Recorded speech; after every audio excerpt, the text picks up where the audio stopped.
কংগ্রেস দল বরাবর কৃষিজীবী, শ্রমজীবী, দরিদ্র মানুষের জন্য আমরা রাজ্য সরকারের কাছে যে 6ই সেপ্টেম্বর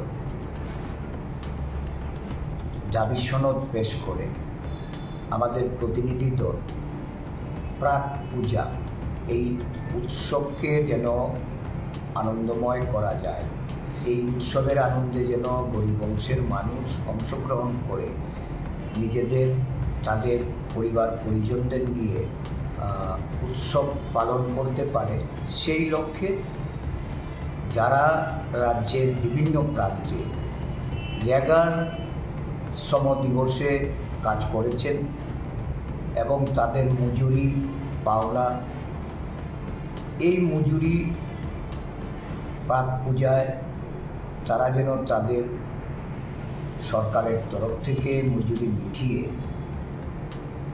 পূজা উপলক্ষে, শারদ উৎসব উপলক্ষে 10 দিনের শ্রম দিবস তাদের মধ্যে বিতরণ করা হয়। দুর্গাপুজো, লক্ষ্মী পুজো সহ আমাদের বাঙালিদের আচার অনুষ্ঠান প্রায় 1 মাস ব্যাপী। রাজ্যের বর্তমান যে অর্থনৈতিক অবস্থা, মানুষ কর্মসংস্থানহীন, গ্রামীণ রোজগার আজকে ব্যাপকভাবে তার কর্মসংস্থানের অভাবে শ্রমজীবী মানুষ বলুন, ব্যবসায়ী বলুন, ক্ষুদ্র ব্যবসায়ী থেকে শুরু করে বিভিন্ন অংশের মানুষের মধ্যে একটা অর্থনৈতিকভাবে মানুষ অসহায়তার পরিস্থিতির সম্মুখীন হয়েছে। তো সরকার এই কংগ্রেস দলের প্রতিনিধিদের কাছে রাজ্যের মুখ্যমন্ত্রী এই মুহূর্তে যে পদক্ষেপ নেওয়া প্রয়োজন, এটা উনি স্বীকার করে আশ্বস্ত করেছেন। আজকে প্রায় 18-19 দিন গত, আমরা আশা করেছিলাম যে মাননীয় মুখ্যমন্ত্রী হয়তো এই ব্যাপারে পদক্ষেপ নিচ্ছেন। গত 16ই সেপ্টেম্বর সারা রাজ্যে মহকুমা শাসকের কাছে আমাদের প্রতিনিধি দল এই বিষয়টি নিয়ে তারা সাক্ষাৎ করে এবং অবিলম্বে 10 দিনের কাজের বরাত দেওয়া,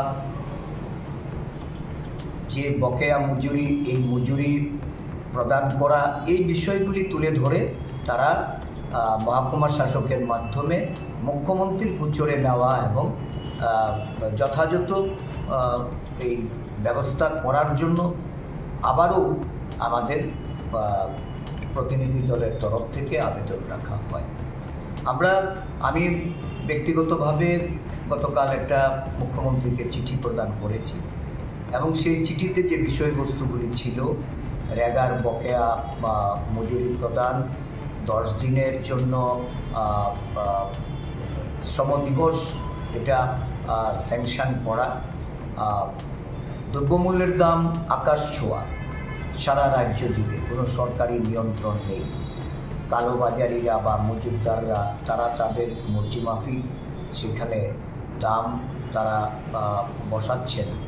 নিয়ন্ত্রণহীন এই বাজারকে নিয়ন্ত্রণে আনা এবং এই উৎসব মরশুমে যেন মানুষ তার প্রয়োজনীয় জিনিস সঠিক মূল্যে তারা যেন কিনতে পারে, তার জন্য সরকারকে পদক্ষেপ নেওয়া।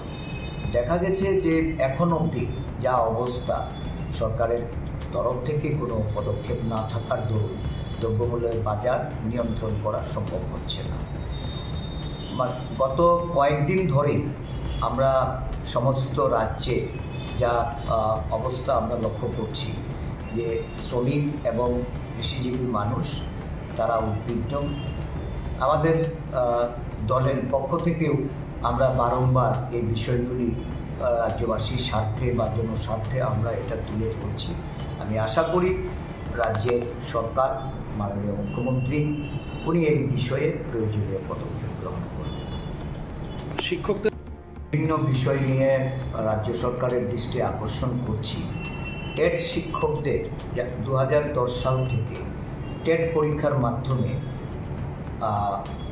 বিদ্যালয় স্তরে যে শিক্ষার্থীদের যোগ্যতার মান নির্ণয় করা বা তাদেরকে চাকরির ক্ষেত্রে সেটাকে প্রাধান্য দিয়ে সেটা বলবৎ করা, সেগুলি চলছে। ভেরি রিসেন্টলি সুপ্রিম কোর্ট থেকে একটা আদেশনামায় বলা হয়েছে 2010-এর আগেও যারা শিক্ষকতার সঙ্গে যুক্ত ছিলেন তাদের নতুনভাবে টেটের যোগ্যতা অর্জন করতে হবে। এই সিদ্ধান্তে দেশের বিভিন্ন রাজ্যে এক ধরনের মানে শিক্ষক বা শিক্ষিকাদের মধ্যে একটা আতঙ্কের বাতাবরণ সৃষ্টি হয়েছে। দেখা গেছে যে অনেকেই হয়তো অবসরের পর্যায়ে কিছুদিনের মধ্যেই হয়তো তারা চলে যাবে, কেউ কেউ হয়তো 4-5 বছরের মধ্যে অবসরে যাচ্ছে।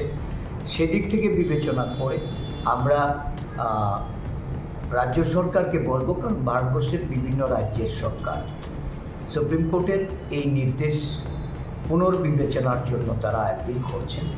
আমাদের রাজ্যের শিক্ষক শিক্ষিকাদের স্বার্থে এই রাজ্য সরকারের তরফ থেকে সুপ্রিম কোর্টের এই নির্দেশকে পুনর্বিবেচনা করার জন্য তাদের পদক্ষেপ নেওয়া এটা অতি প্রয়োজন। রাজ্যের শিক্ষা ব্যবস্থা এমনিতেই আমরা শিক্ষক স্বল্পতায় যারা আমাদের রাজ্যের ছাত্রছাত্রী তাদের শিক্ষাদানের ক্ষেত্র ব্যাহত হচ্ছে।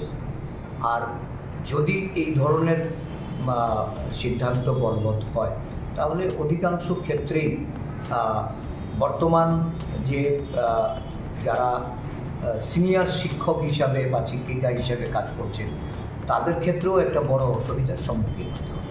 তাই এইগুলি যাতে না হয়, শিক্ষা ব্যবস্থা যেন সুদৃঢ় থাকে বা পঠন পাঠন ব্যবস্থা যেন আমরা আরও বেশি সুযোগ করে দিতে পারি, সেই লক্ষ্যে এই রায়ের মনে হয় যে পুনর্বিবেচনার জন্য সরকারকে এগিয়ে আসা উচিত। সরকার যেন একটা দায়িত্ব নেয়।